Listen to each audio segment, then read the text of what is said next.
Ik ben Karel Bruinaars, raadslid voor D66 Nederweert en dit is mijn hond Beer.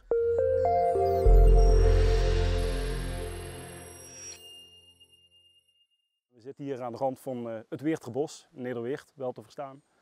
En dit is voor mij een speciale plek omdat ik in de zomer van 2023 hier met mijn vrouw getrouwd ben. En afgelopen juni ben ik voor de eerste keer vader geworden.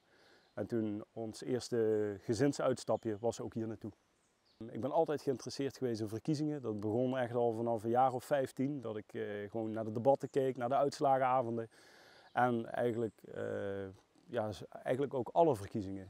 Amerikaanse presidentsverkiezingen, gemeenteraadsverkiezingen, Tweede Kamerverkiezingen. Ik volg het allemaal tot vaak diep in de nacht.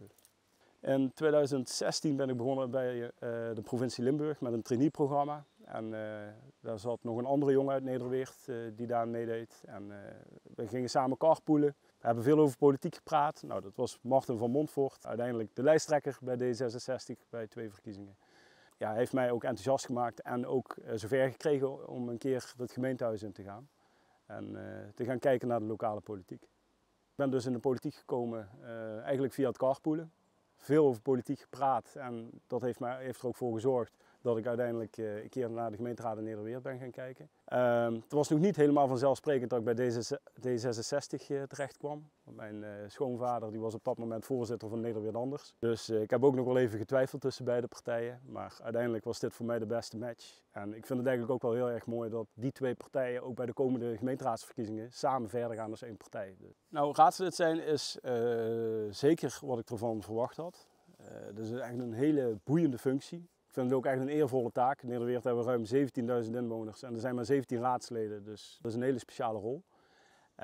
Het werk aan zich, dus veel vergaderen, maar ja, laat je daar vooral niet door afschrikken. Het zijn hele boeiende vergaderingen, want alles gaat over Nederweert, alles raakt onze inwoners, alles raakt de omgeving waar wij leven. Natuurlijk ben ik ook maatschappelijk actief naast raadswerk en heb ik een fulltime baan. En wat veel mensen denken is dat raadswerk ook een fulltime baan is. Nou, dat is het niet. Dat doe je er echt bij in de avonden en in de weekenden. En ja, sinds juni ben ik dus ook vader geworden.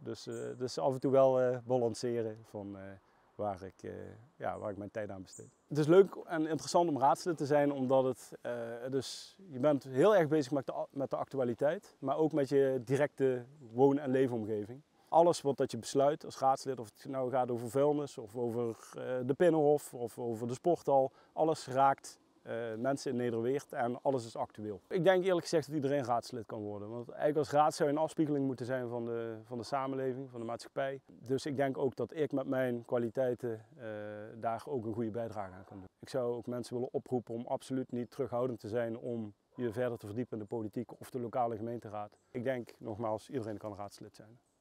Ik vind het belangrijk dat we in Nederweert fatsoenlijk met elkaar omgaan. We leven natuurlijk in een maatschappij die veel meer individualiseert. Mensen zijn veel meer op zichzelf gericht, mensen worden ook veel harder. Dat komt natuurlijk ook voor uit onvrede. En die onvrede mag er ook echt zijn, maar voer daar op een normale manier het gesprek met elkaar over. Maar fatsoen staat daarbij voorop.